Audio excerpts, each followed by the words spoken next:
Assalamu alaikum. Happy Thanksgiving, ladies and gentlemen. যারা যুক্তরাষ্ট্রে আছেন বা যারা এই থ্যাঙ্কসগিভিং পালন যারা করেন সেই সব এনভায়রনমেন্টে আছেন। আজকে লাইভে আমন্ত্রণ জানাই। গুরুত্বপূর্ণ একটা বিষয় আপনাদের সামনে শেয়ার করতে চাই। সেটা হলো, আপনারা জানেন যে আমরা আওয়ামী লীগ সরকারকে বিতাড়ানোর পরে বাংলাদেশে চরম অস্থিরতা চলছে। অস্থিরতার কারণ আওয়ামী লীগের প্রপাগান্ডা এবং ভারতীয় মিডিয়ার প্রপাগান্ডা, সীমাহীন প্রপাগান্ডা।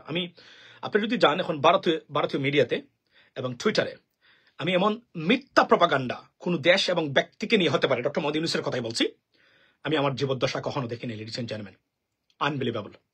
মানে এরা যে কতটা ফেক, মিথ্যা হতে পারে, প্রপাগান্ডিস্ট হতে পারে ভারতীয় মিডিয়া, আপনার নিজের চোখে না দেখলে আপনি বিশ্বাস করতে পারবেন না। এরা সবক দেয় আপনার বাক স্বাধীনতার, অথচ তারা the most fundamentalist country on this planet, মানে ভারতের কথা বলছি, তারা আমাদের দেশে এসে এবং সবচেয়ে সাম্প্রদায়িক সরকার, সাম্প্রদায়িক ব্যবস্থা এই মুহূর্তে পৃথিবীতে যে দেশে আছে তার নাম হচ্ছে ভারত। এটা আমার বক্তব্য। এটা যুক্তরাষ্ট্র তাদের অ্যানুয়াল রিপোর্টে তারা উল্লেখ করেছে। That's why they are very angry with the Modi government. তারা মনে করেন যে আপনার মাইনরিটিদের সীমাহীন নির্যাতন এবং এই আপনার নির্যাতনের শিকার হচ্ছেন ভারতে, এই পার্টিকুলারলি মোদি গভর্নমেন্টের দ্বারা। কারণ তারা they declare the country as a Hindu nationalist country. Ladies and gentleman, এই দেশ বাংলাদেশের মতো অসাম্প্রদায়িক, দৃষ্টান্তমূলক অসাম্প্রদায়িক একটা রাষ্ট্র, এই দেশকে নিয়ে তারা ষড়যন্ত্রে লিপ্ত।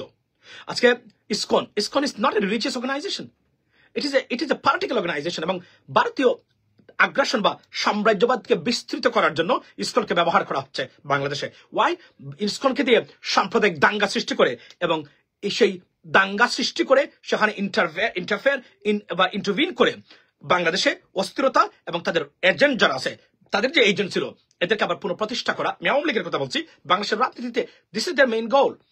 আজকে সীমাহীন লবিং চলছে যুক্তরাষ্ট্রে ইসকনকে নিয়ে, অথচ এই ইসকন 10টা দেশে পৃথিবীর আপনার নিষিদ্ধ।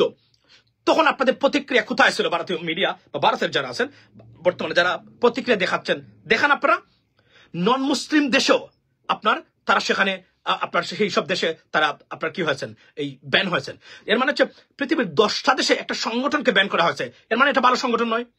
1-2টা দেশে হতে পারে, মুসলমান দেশে বলতেন এটা হিন্দু, যেহেতু তারা হয়েছেন এজন্য তারা হতে পারেন, বাট 10টা দেশে ব্যান হয়েছেন, সেখানে নন মুসলিম কান্ট্রি আছে, তাহলে এর মানে হচ্ছে এটা ব্যাড মানে অর্গানাইজেশন।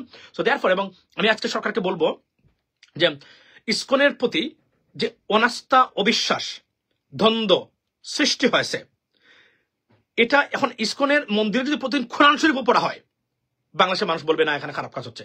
ওয়াই? বিকজ দ্বন্দ্ব, অবিশ্বাস, অনাস্থা, এটা এমন একটা জিনিস, ডেস্ট্রয়স রিলেশনশিপ। যে কোন সময় দেখবেন আপনি, যে কোন পরিবারে স্বামী স্ত্রী, বন্ধু বান্ধব, আত্মীয় স্বজনের ভিতরে যখন দ্বন্দ্ব সৃষ্টি হয়, মানে অবিশ্বাস সৃষ্টি হয়ে যায়, সন্দেহ সৃষ্টি হয়, সম্পর্ক আর সেখানে টিকিয়ে রাখা অলমোস্ট ইম্পসিবল যদি এটাকে অ্যাড্রেস করা না হয় প্রপারলি। সো ইসকনের ব্যাপার হচ্ছে তাই, এবং ISKCON is a serious threat for our national security and progress. তারা মনে রাখবেন, they are not religious. আমাদের সনাতন ধর্মের মন্দির সবকিছু আছে, প্রয়োজনে আমরা আরো তাদেরকে আমরা সাহায্য করতে পারি, রাষ্ট্রীয়ভাবে আরো ব্যাপকভাবে করা যায়, আরো অন্তর্ভুক্ত করা যায় রাষ্ট্রীয় পর্যায়ে। কিন্তু ইসকনকে যদি আপনি এখানে রাখেন, বাংলাদেশ আর কখনোই শান্তি হবে না। এবং তারা প্রমাণ করেছেন আমাদের এই আইনজীবী হত্যার মাধ্যমে, তারা প্রমাণ করে তারা উগ্র, তারা সন্ত্রাসী, তারা জঙ্গি সংগঠন, এবং তারা রাষ্ট্রীয় অপরাধের সাথে তারা সরাসরি যুক্ত।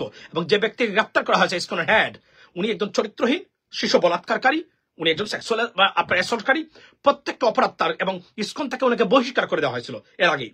সুতরাং আপনারা বুঝে নিতে পারবেন যে লোকটা কতটা খারাপ ছিল। এই ধরনের লোক দিয়ে বাংলাদেশে ইসকন পরিচালনা করা এবং ইসকনের মাধ্যমেই আওয়ামী লীগের সন্ত্রাস এবং ত্রাস তারা আবার প্রতিষ্ঠা করতে চান বাংলাদেশে। We should not allow that. Therefore আমি আর্জ গভর্নমেন্ট রাইট নাও, মনে রাখবেন, জাস্টিস ডিলেইড, জাস্টিস ডিনাইড, এবং if you do not act now, you can act later. That's the bottom line. And if you miss a momentum in politics and at states level, you miss almost everything. Therefore, act now. Ban ISKCON, because এরা আমাদের জাতীয় নিরাপত্তার জন্য হুমকি। Why? Because ISKCON এই মুহূর্তে, through ISKCON ভারতীয় সাম্রাজ্যবাদ প্রতিষ্ঠার আরো একটা ধারা বা দাব বলে আমি মনে করি। Therefore, আওয়াজ উঠা বাংলাদেশ, ban ISKCON, save Bangladesh. Have a good day ladies and gentleman, see you next time, আসসালামু আলাইকুম।